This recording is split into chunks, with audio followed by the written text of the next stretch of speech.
start writing down every page.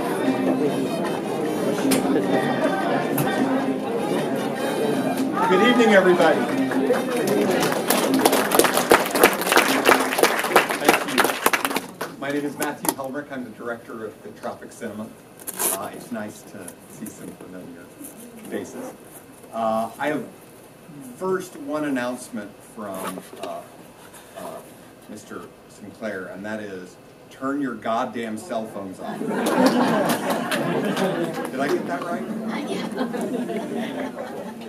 Lots of you, I know, have been to the Tropic before and probably seen depictions of Hemingway on the screen or interpretations of Hemingway on the screen. Tonight, you get to see the real thing. I never read speech notes, but there's so many facts and prizes about this guy that, will you forgive me if I read a couple of them?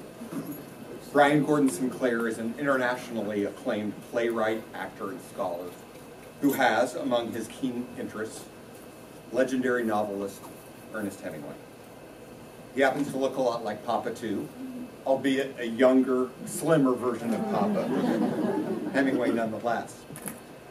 Mr. Sinclair wrote the acclaimed 6-play series Hemingway On Stage, The Road to Freedom, which premiered here in Key West at the Hemingway Days Festival. He's been called, in the British press, the foremost dramatic interpreter of Ernest Hemingway in the world today. That's hard to beat. Mr. Sinclair, yes, indeed, has performed the world over, from Canada to Cuba, in Eastern and Western Europe.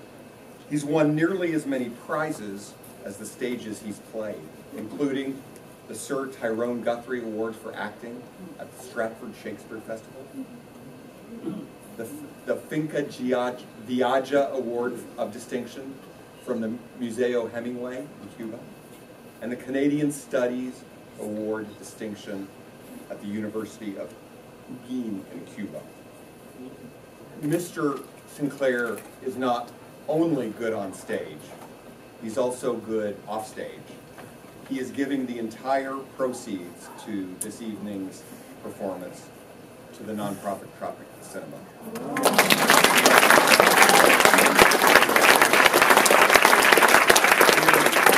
We're extremely grateful to him and to everyone, volunteers, members, friends, who support the Tropic. Thank you. Are you okay, hon?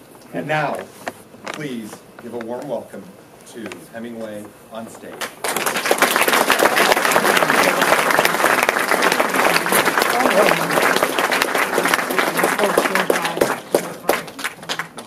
Are you okay? Yes.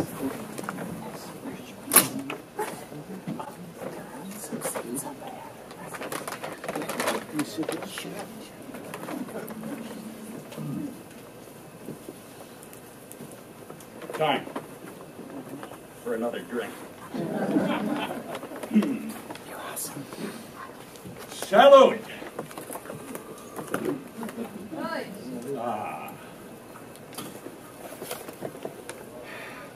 Excuse me. I just thought of something, and I better write it down while I can still remember it. All those ECT treatments do something to a fella's head. Now, I am trying to make a picture of the whole world. No. I am trying to make, before I get through, a picture of the whole world. Or as much of it as I have seen. Boiling it down always, rather than spreading it out thin. Just step in wide straight ahead. All good books are truer than if they had really happened. And after you are finished reading one, you will feel that all that happened to you. The secret is that it is poetry written into prose. And it is the hardest of all things to do. It's enough for you to do it once for a few minutes to remember you. But if you do it year after year, then many people will remember. And if it's good enough, it will last as long as there are human beings. And I hope that didn't sound too damn pretentious. You see, anyone can be a writer. All you have to do is sit down at a typewriter and bleed. My name is Ernest Hemingway, and I am a son of a bitch. One of the reasons I'm a son of a bitch is because on July 2nd, 1961, I will blow my brains out with a shotgun. But before that happens, I want you to understand something. I am also the son of a bitch who loves Havana. I love waking in the morning to the sun rising beside the Moro Castle. I love hearing the clatter of the ice wagons on cobblestone streets as they drip their liquid gold. The children run behind them, trying to catch a frozen diamond. The peasants are waking in the streets. Merchants are sweeping in front of their shops, and the lottery sellers are setting up their tables. Do I just go look for a The seat? fat whore has gone home. And the stringy whore is just finishing up. I'm just after on one. her I'll way take soon. that. All Is in that a seat all, at the it end? is a I'll quiet, take that. I'm watching it. lousy I'm watching it. morning. And then, over at the bank, a gunshot. A man came running out with a gun in his hand. Two more men came out carrying leather briefcases and guns and ran in the same direction.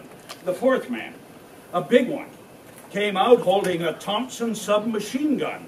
As he backed out of the door, the bank siren rose in a long, breath-holding shriek, and the gun muzzle jumped and jumped as he fired and fired. The man turned and ran, stopping only to shoot at a bank guard coming out the door.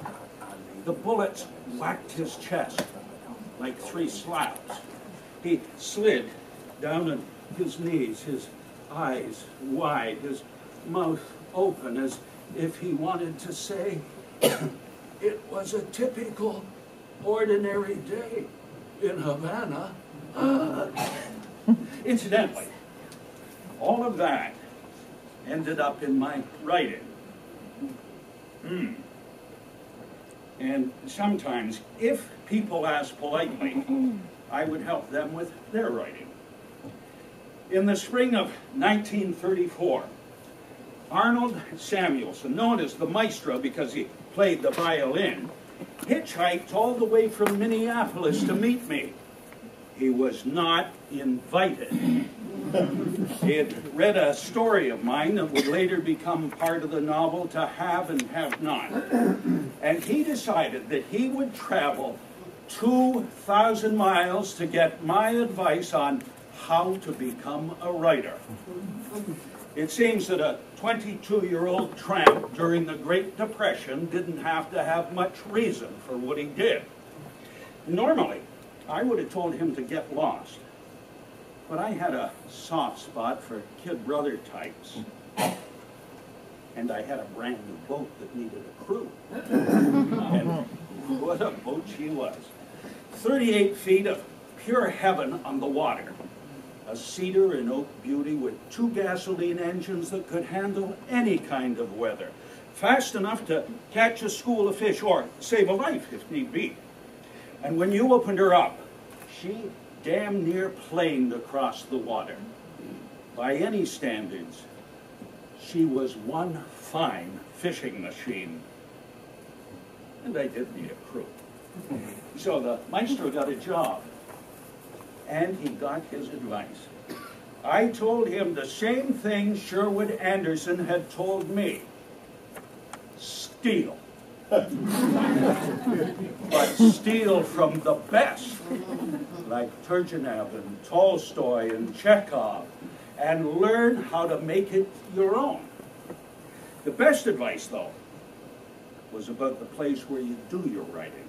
You must have a room completely your own, and your ordinary, everyday life must never be brought into it. No one, absolutely no one, not wife, not family, not even God himself, should interfere with the writer's work.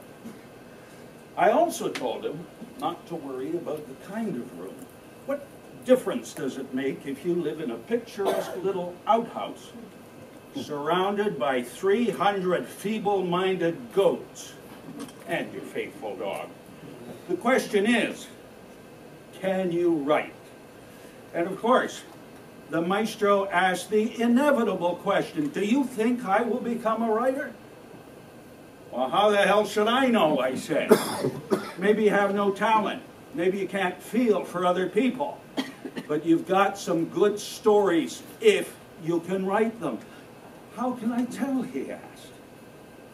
So I told him, just write. If you work at it for 5 years and you still find you're no good, you can just as well shoot yourself then as now. He looked shocked. I wouldn't shoot myself, he said. Well then, look me up, I said, and I'll shoot you. What I got in return for this advice was a deckhand with 4 left feet and an incurable tendency towards seasickness. I told him that it was obvious he was going to be a hell of a good writer, because he certainly wasn't worth a damn at anything else.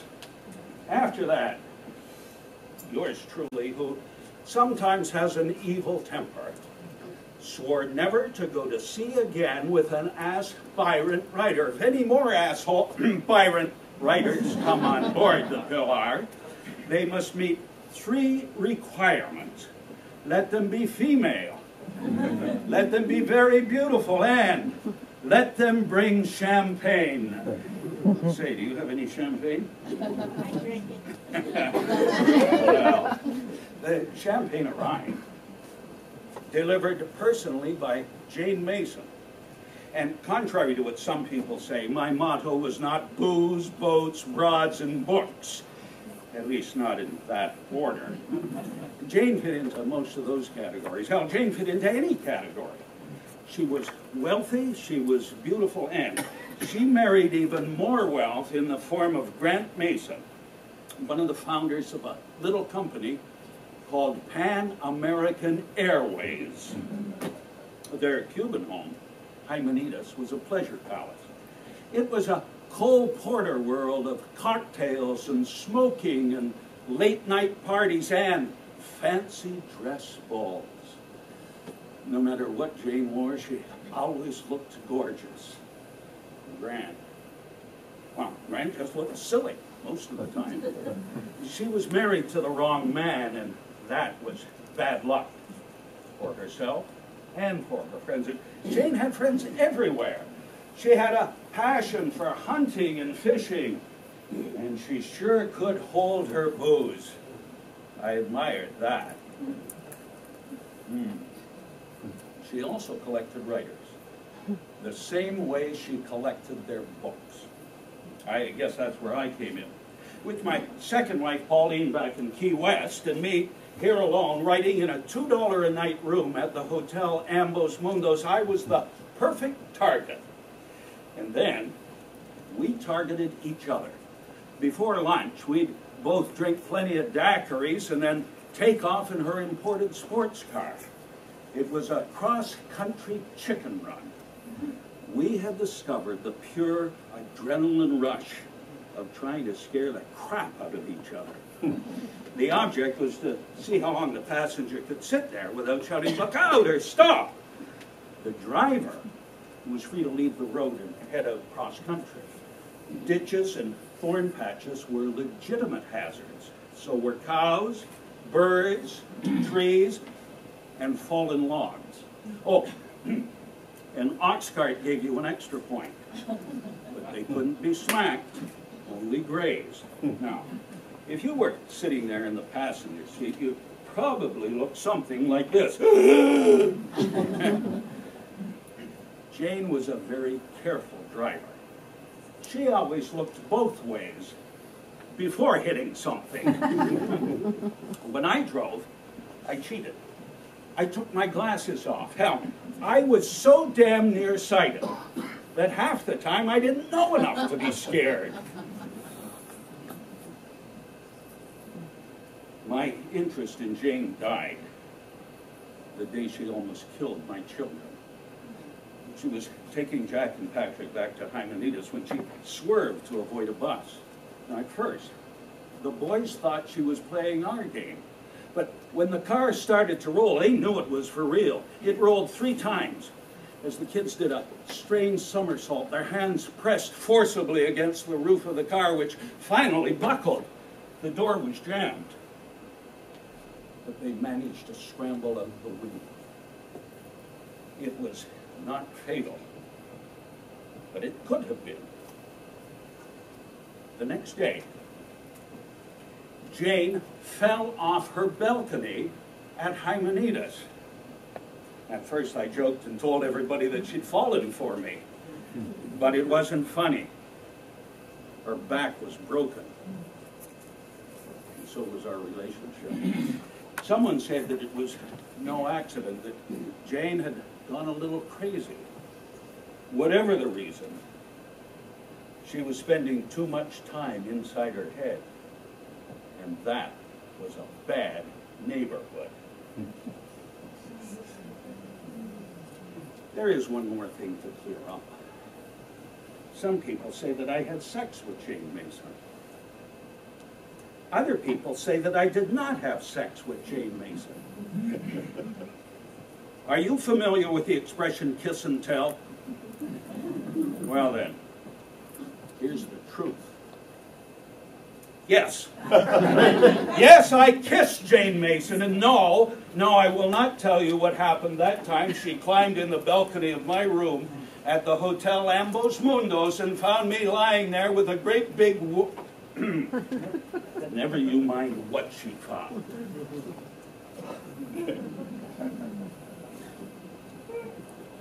Now, aside from Jane Mason and aside from my writing, people have asked me why I live in Cuba. They must be local, huh? But one of the reasons is my home.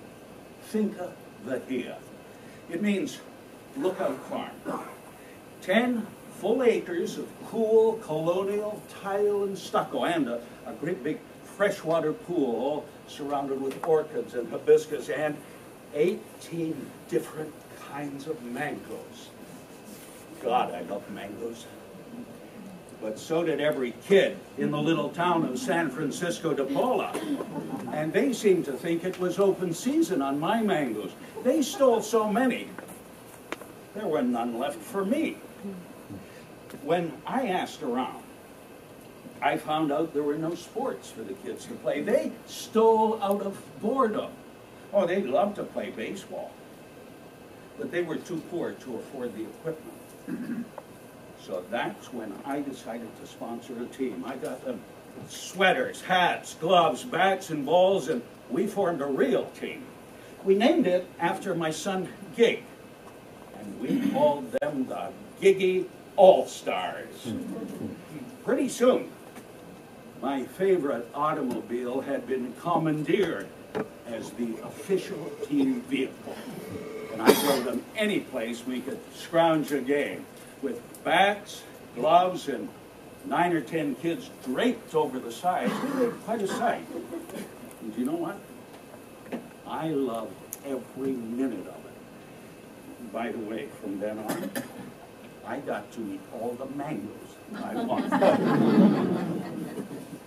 When I wasn't eating mangoes and when I wasn't driving all those kids around, I like to get some real exercise in that big freshwater pool of mine. And when I had company, they liked to swim too, especially Ava Gardner. You remember, she liked to swim naked. When she did, the word spread pretty fast. Amazingly, all the bushes in the pool area seemed to grow eyes. Sometimes you hear a rustle and somebody would stumble and fall, and the next thing you knew, 20 people went charging off through the bushes. Ava never seemed to mind, but I did. I liked my privacy. Earlier in my Key West house, I had to build a wall to keep the tourists out. Toby Bruce helped me build it. the goddamn Federal Emergency Relief Agency had produced a tourist map. And I was ranked number 18 on it. Right behind Johnson's Tropical Grove. But just ahead of the lighthouse in the aviary. Now, I couldn't even go outside without getting run over by some little old lady on a bicycle. The final insult, though, was when the local tourist apartments started advertising their rooms with a view of Ernest Hemingway. So much for standing naked on your own balcony. It was Shine Forbes who came up with the solution. Shine was a local boxer who used to spar with me. One day, when the bell seemed to ring every 2 minutes, Shine marched out to the tourists at the gates and said, "I's Ernest Hemingway. What you folks want?" Well, when the shock wore off, someone said, "But you're a Negro." "That's right," Shine said. "I's Negro, I's Ernest Hemingway, and I's here to tell you about this FIBU wall."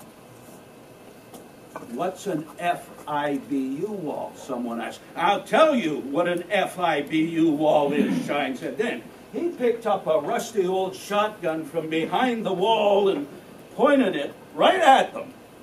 "If I be you, I'd move my sorry ass away from this wall before I get the seat of my pants peppered with buckshot."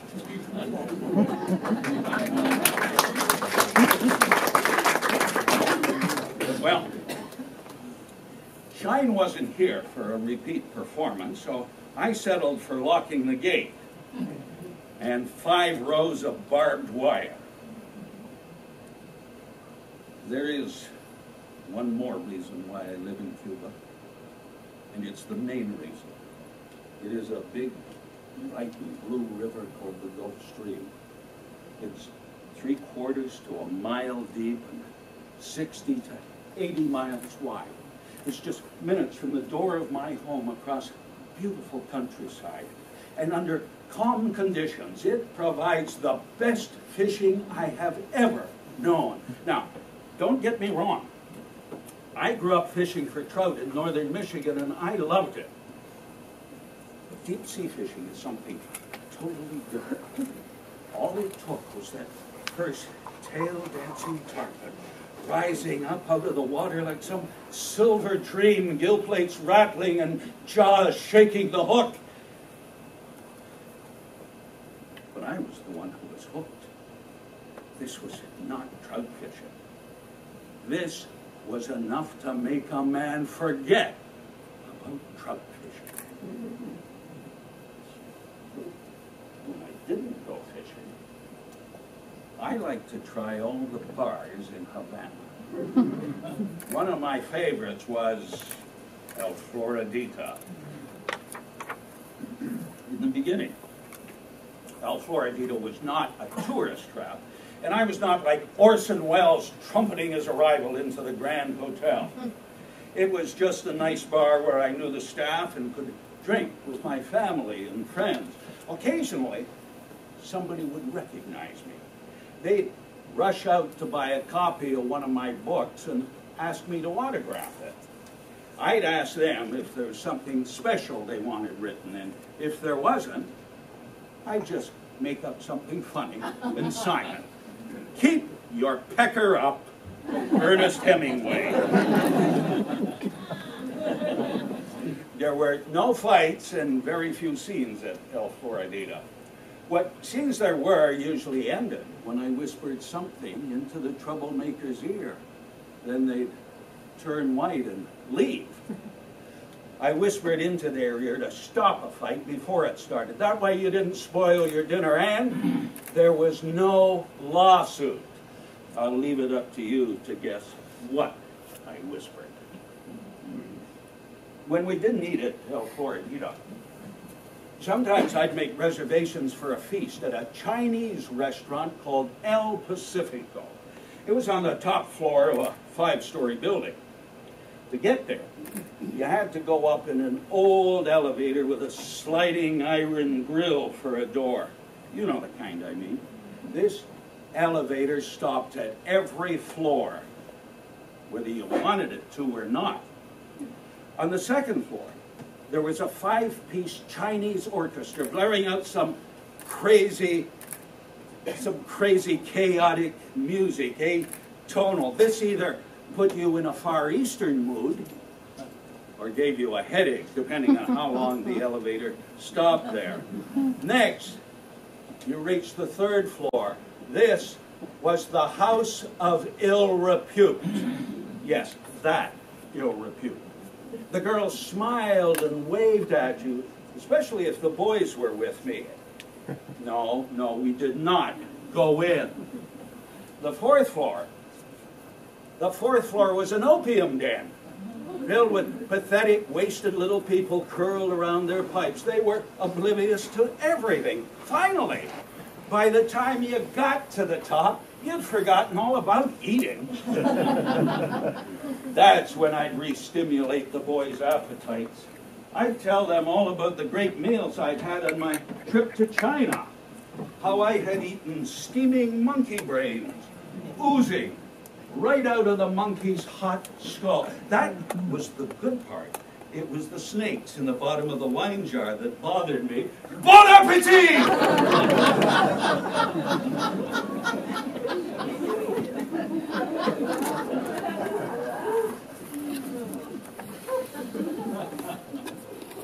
There is one more word that still strikes fear into the heart of every man at sea.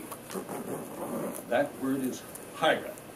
Pirates exist, and there are more of them during Depression times. In Havana, at first, I was considered one of the wealthy yacht club set in. My boat, the Pilar, had caught the eye of many a pirate after her first visit. There's no doubt that she seemed fair game to the rough crowd of Havana Harbor, fair game to all those bum boatmen and thieves who prowled the waterfront in their rowboats and skiffs. Some of them even had small motor launches and would try for a bigger prize, like an unsuspecting freighter and its crew. These water pirates were not averse to murder, but they were also famous for their pride and skill. Last year, they held a competition out at the racetrack. The thief who won demonstrated that he was so good that he could steal the shoes off a horse while it was still racing. It wasn't long before the word was out. Get the Pilar.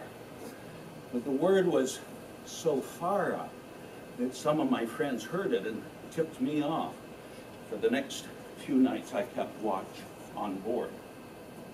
After rowing out with a friend, I had the friend row back with a large sack in the stern. It resembled a figure hunched over and going ashore with him. Then I waited, patient, inside the cabin, listening. Shh! Can you hear that? It's the sound I was waiting for. The gentle dip, dip of muffled oars approaching. Soon, a small boat came alongside in absolute silence. For a moment, all was still. Suddenly, a dark figure rose up on deck, fully silhouetted against the background of cafe lights from the shore. The last thing he heard was the faint click of my Colt 45 as I thumbed back the hammer and... There was a splash as he fell overboard, so I picked up a flashlight and shone it slowly over the surface of the water. Nothing. Only a small, empty boat drifting slowly out to sea. After that, the word went out again. Stay away from Hemingway's boat!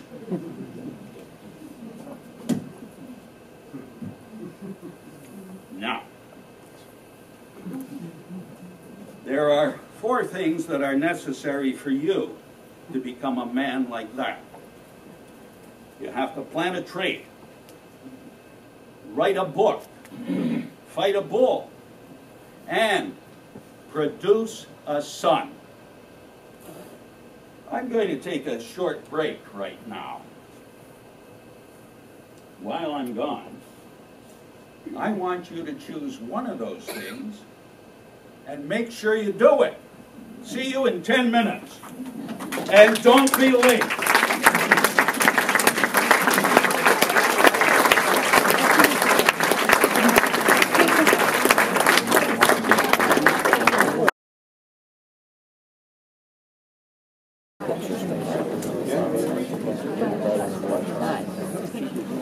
I made that for Carolyn for a takeaway for one of her parties at work. That's the name of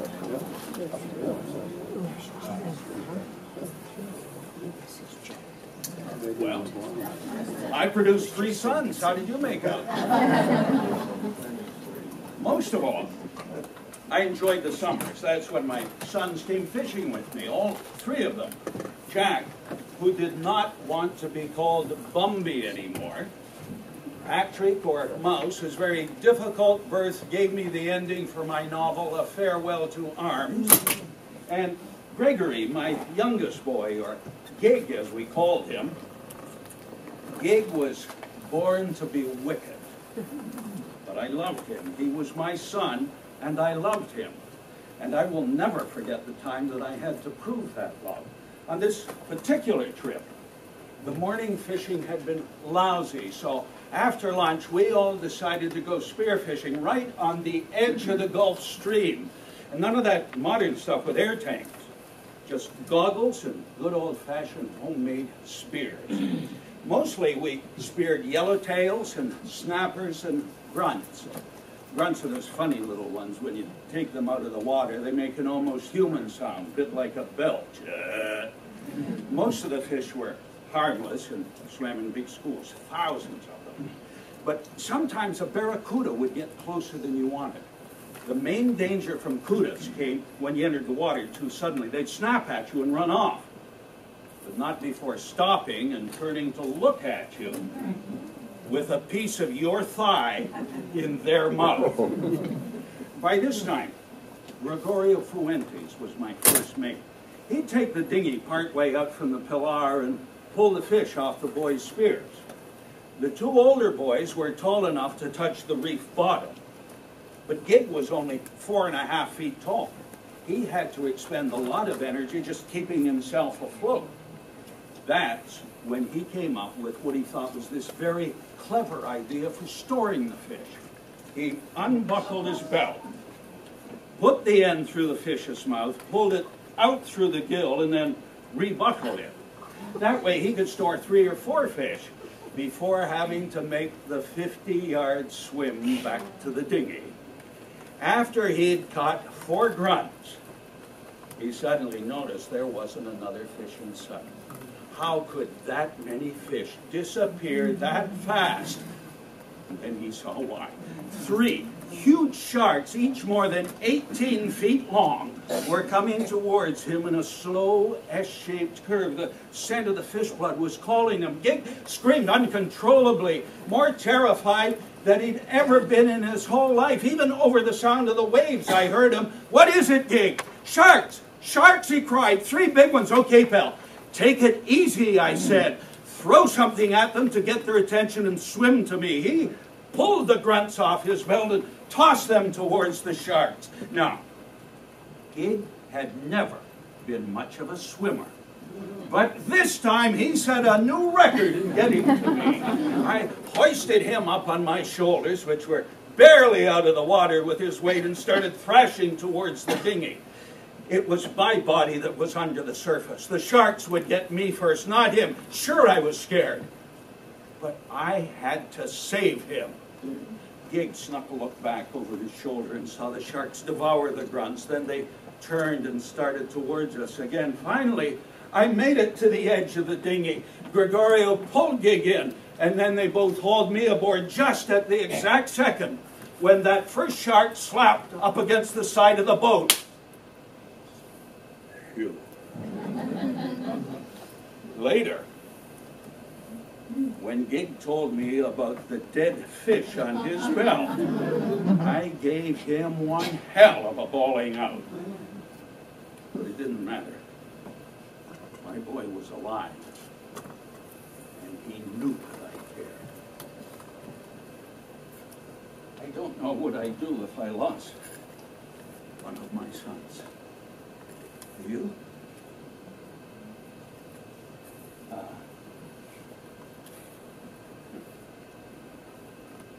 Ladies and gentlemen, boys and girls, children of all ages, Ringling Brothers and Barnum and Bailey Circus presents the biggest, the best, the greatest show on earth. Whenever the circus came to town, I felt just like a little kid. All I wanted to do was play with the animals, especially the lions. And later, when I got to know the lion tamer, he let me work the big cats. I did it because it was fun. It was fun to see how they reacted to discipline without provocation. But you couldn't work more than 2 of them at once, because a third one could get behind you. And that was dangerous. You know, the same damn thing applies to some people I know. Anyway, when I wasn't working the big cats, I liked to play with the bears. I'd speak to them in Ojibwe. Well, they seemed to understand me. The most interesting time I ever had with a bear, though, was when this very large, cocky black bear escaped from the circus. He made life miserable for everyone by standing right there in the middle of the road and refusing to budge when cars came by. It got so bad that no one could use the road. When I heard about him, I got in my car and drove down that road to seek him out. Suddenly, sure enough, there was the bear, a really big bear. He was standing up on his hind legs with his upper lip pulled back in a sneer. I got out of the car and walked over to him. Do you realize that you're nothing but a miserable common bear? Why, you sad son of a bitch!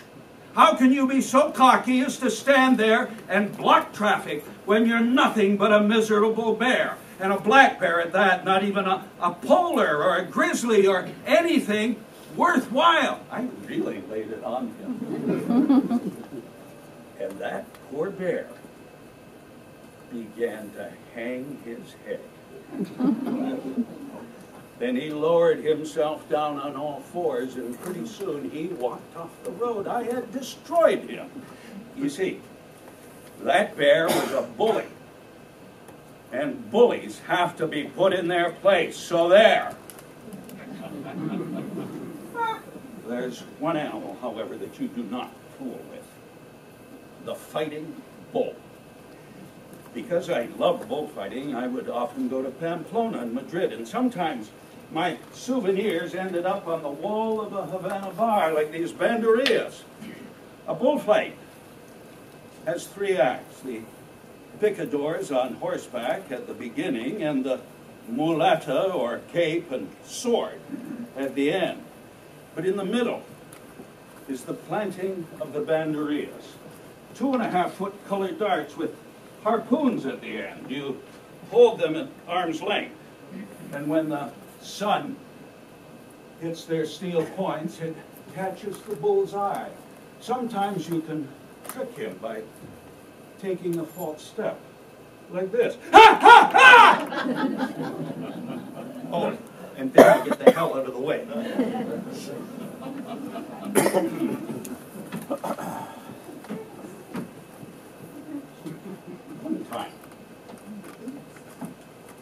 One time, Grant Mason and I got an entire suburb of Havana cockeyed drunk on the finest vintage brandy in the world. Grant had discovered a new way of drinking called carburation. It was based on the same principle of carburation as used in a gasoline engine. But you needed a really good mix, such as a fine brandy, and Grant had it.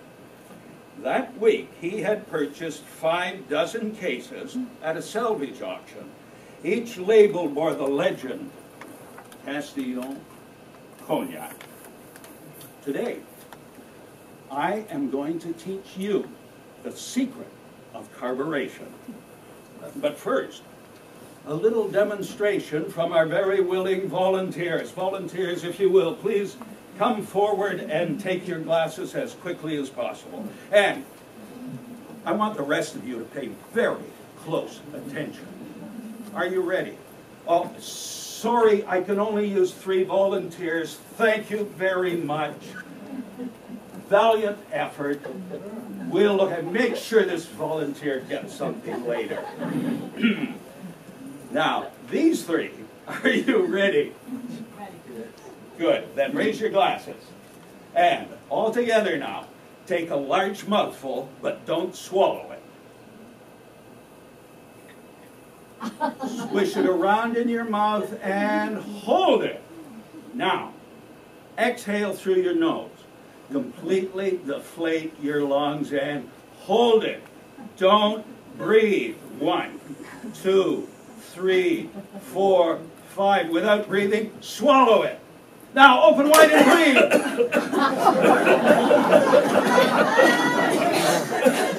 You sound like a school of dying porpoises. Don't laugh. It's your turn now. Please, distribute the drinks to our friends. Make sure this lady gets one. Hurry up now. Get your drinks. Get your drinks. There's not enough for everyone, so get yours as fast as you can. Normally, for this purpose, I like to use a fine 7-year-old Havana Club. Unfortunately, you can't buy it in this country. Fortunately, I personally delivered this from Havana, Cuba. This is the real thing you're getting, ladies and gentlemen. Enjoy. Hurry. Hey, hey, hey, no cheating there. You wait for the rest of us. What a lush. Hurry up now, get your drinks, get your drinks. Hurry up. We're running out of time as quickly as possible. And thank you, volunteers. That's all the time we have. Please wait at the side.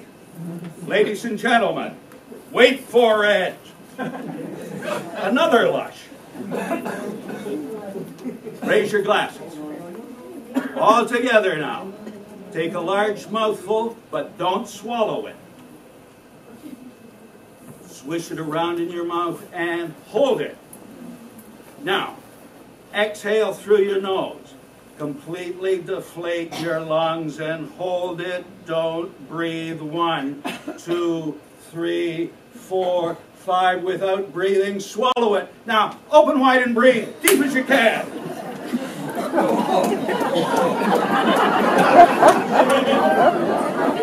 Well, congratulations and welcome to the School for Dying Porpoises. Thank you, volunteers. Please return to your seats. Hey, aren't those volunteers great? Let's give them a big round of applause.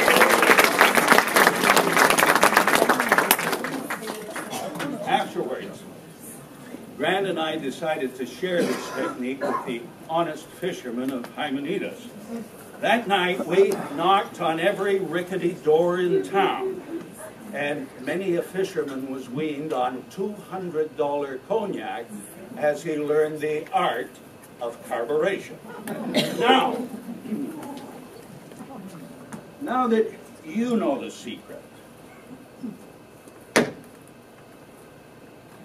I entrust you to go forth and spread this technique throughout the entirety of the known world. Salute!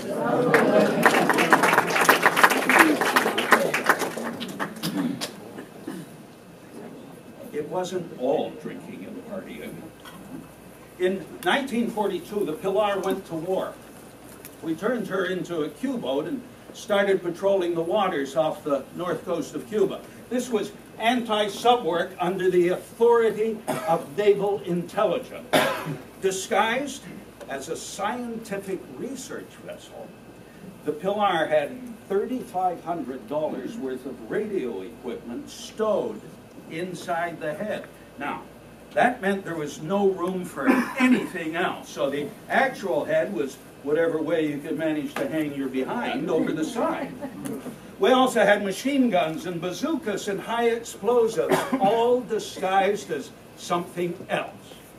The plan was to maneuver ourselves into a position where we would be hailed and ordered alongside by a surface U-boat.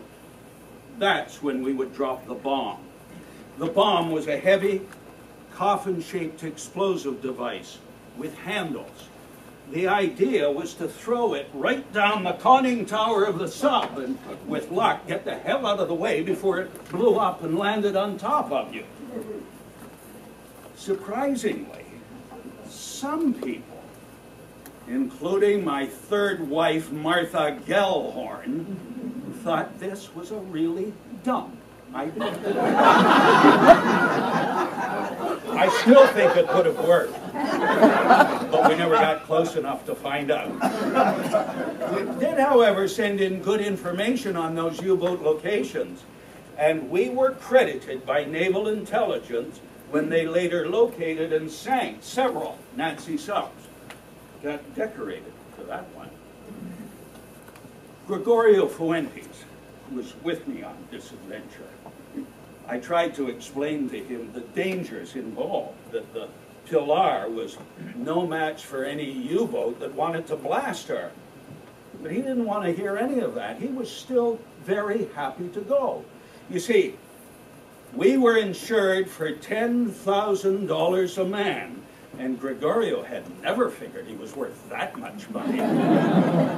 Oh, another time when the boys were with me, we received a message from naval intelligence directing us to investigate a large cave on the coast. German subs were rumored to be using it as a supply depot.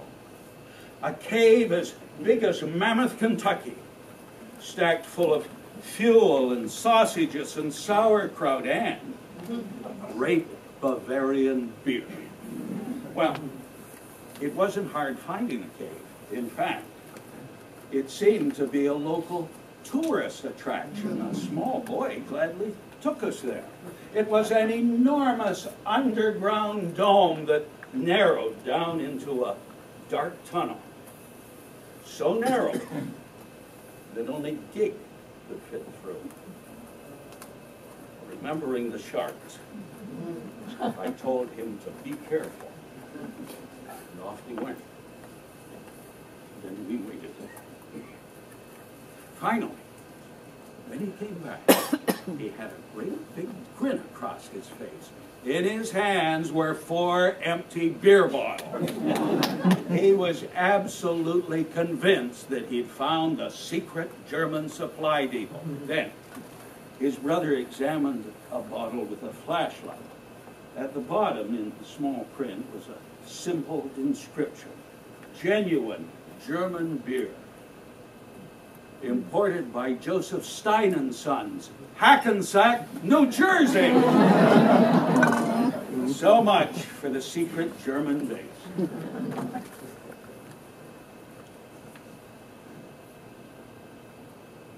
After the war, I finally completed The Old Man and the Sea. And I was almost killed in a plane crash in Africa. In 1954, for one or both of those things, I was awarded the Nobel Prize for Literature. This is part of what I said. Writing at its best is a lonely life. A true writer should always try for something that has never been done. Then sometimes, with great luck, we will succeed. It is because we have had such great writers in the past that a writer is driven far out, past where he can go, out to where no one can help him.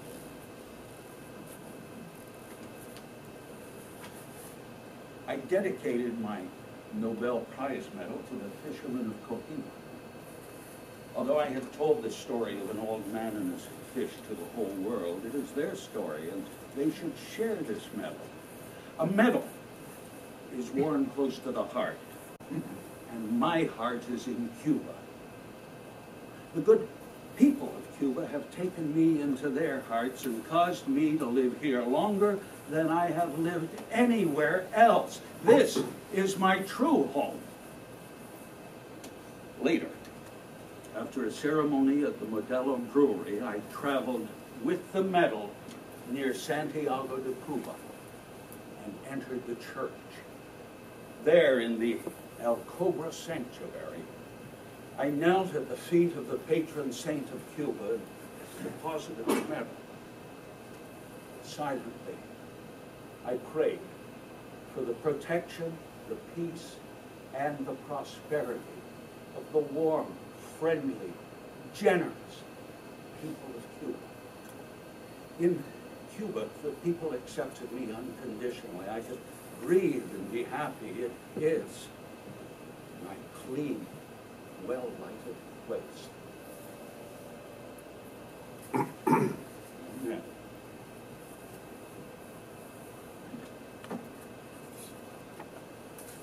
Do you like animals? Well, you know I do. That's why I had so many dogs and cats.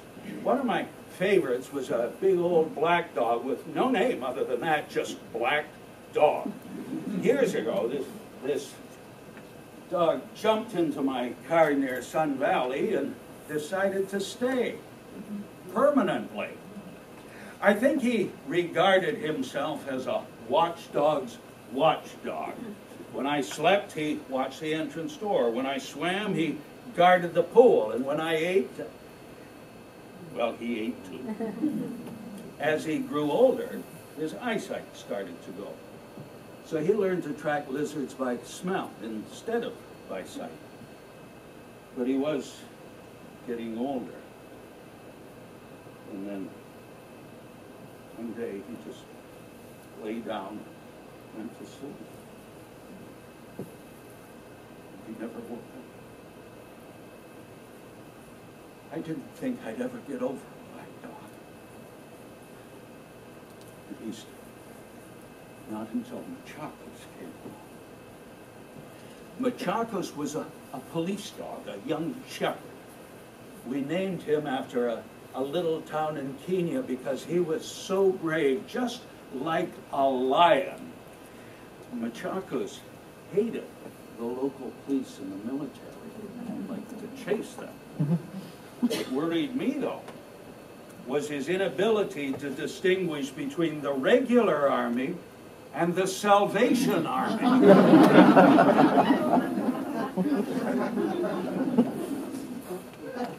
And then, like Black Dog, I lost Machacos. A Batista search party looking for guns and rebels came barreling in here in the middle of the night. Machacos charged out to the gate. He knew it was his job to defend the finca, but a soldier clubbed him to death with the butt of his rifle. Machacos, he was too young to die.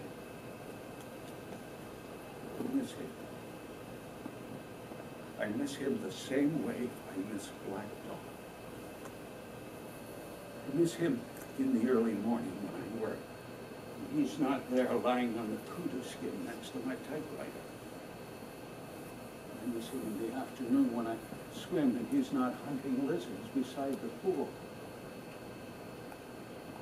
But most of all, I miss him in the evening when I sit in my chair and read. And his chin is not resting on my foot. I miss Machacos as much as I miss any friend I ever lost. So let's drink a toast.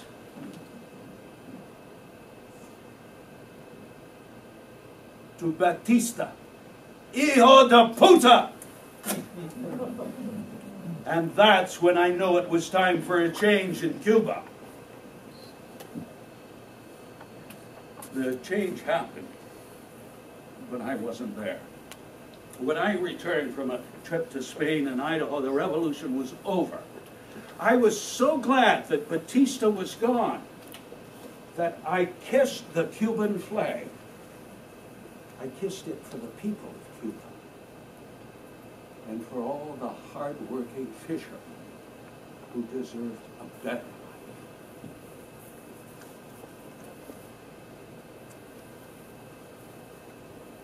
Black Dog and the Chacos were dead. Now it was my turn. The same black-ass depression that had killed my father was crippling me. So my last wife, Mary, took me to the Mayo Clinic twice. And that's where the doctors proceeded to kill me. You barely notice the bars on the windows. They applied a barbaric technique called electroconvulsive therapy, ECT. They didn't understand it then, and they still don't. But it did keep you quiet.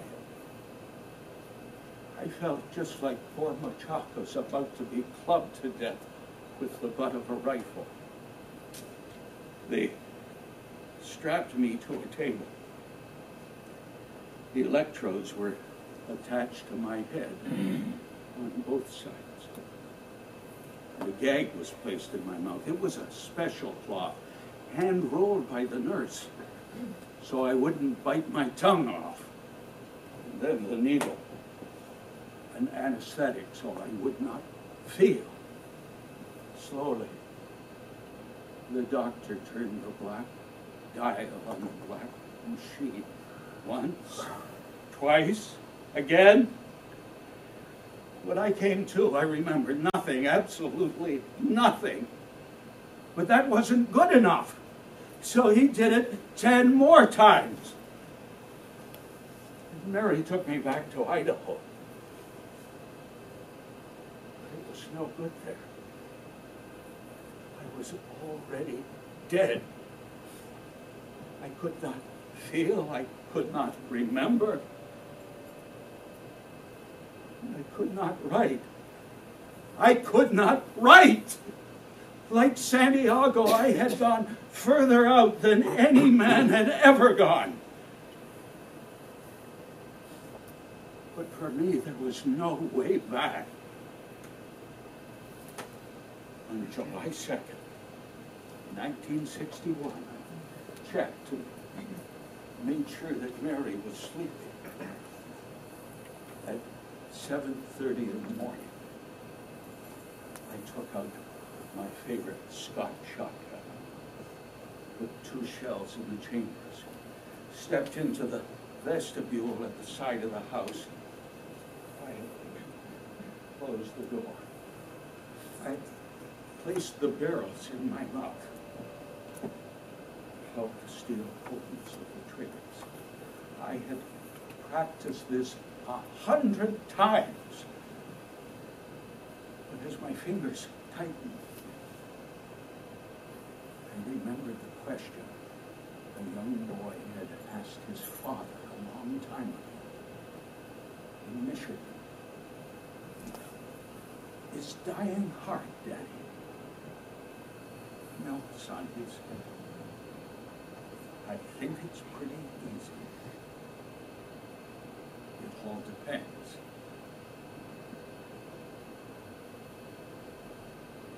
And then I remembered Paris,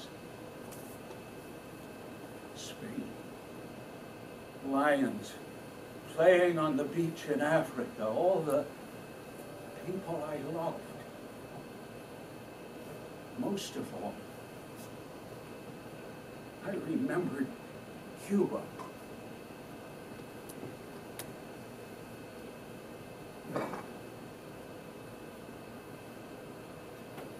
The old fisherman is all alone now. I know they have destroyed me, but they cannot defeat me. Goodbye, my Cuba. Goodbye, my son.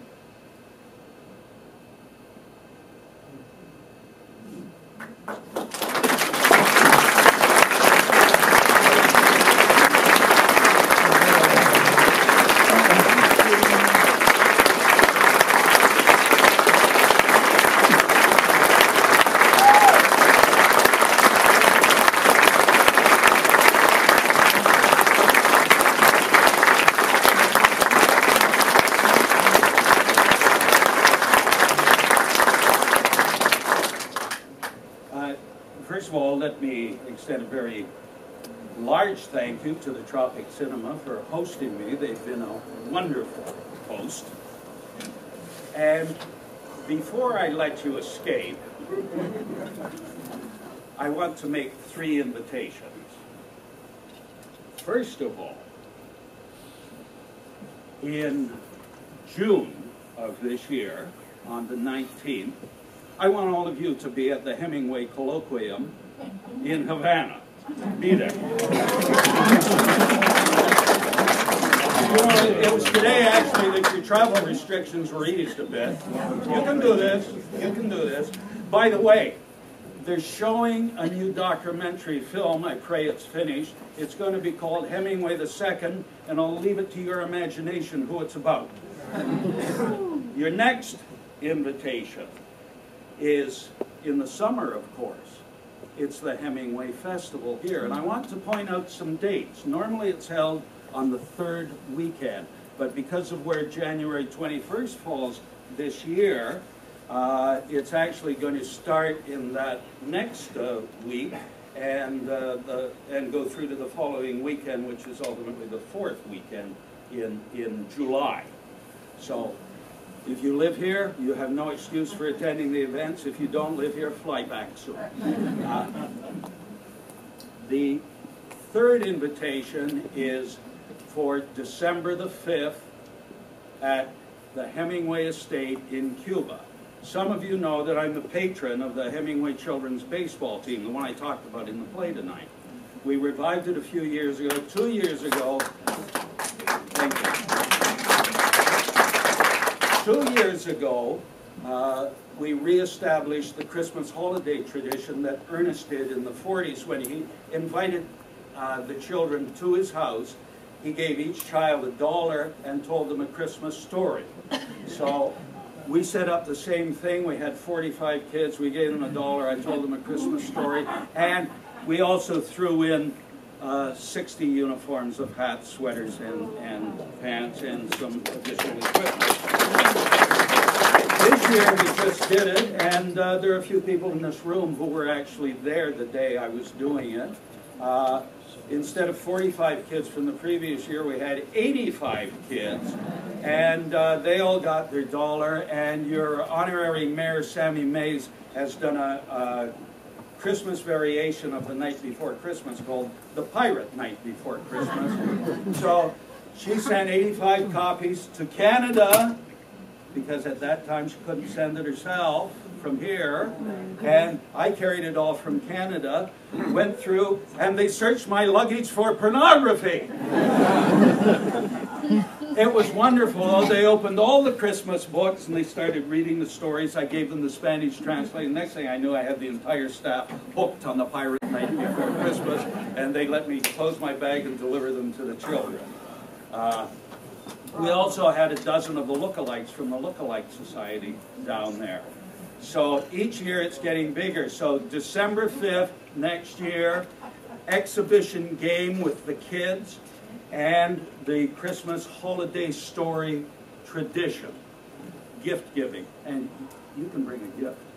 Also, I want you to start thinking about this. The next thing is to bring those kids to Key West and send one of our teams to Havana. A baseball exchange with the children. Maybe we'll end the embargo at the same time. Who knows? Who knows? Now, one last thing. I have to tell you about a dream I had last night. Some people know this dream. But I was standing at a crossroads. In the middle of the road stood an old whore. Her name was Death.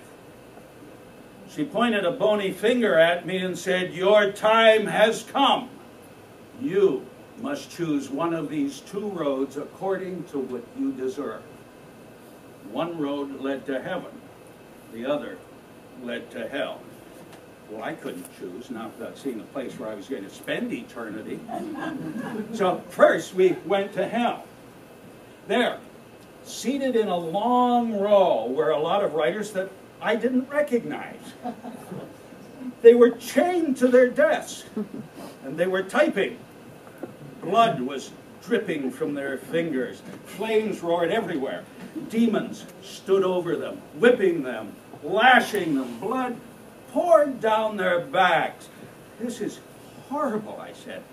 Get me out of here. For God's sake, show me the other place. Instantly, the old whore transported me to heaven. There, chained to their desk, were William Shakespeare, Charles Dickens, Leo Tolstoy. Believe it or not, even James Joyce was there. Everything was exactly the same. Blood dripping, flames roaring, demons whipping. What is this? What's going on, I asked. This heaven looks exactly like hell. Ah, yes, said the whore. But in heaven, you get published. And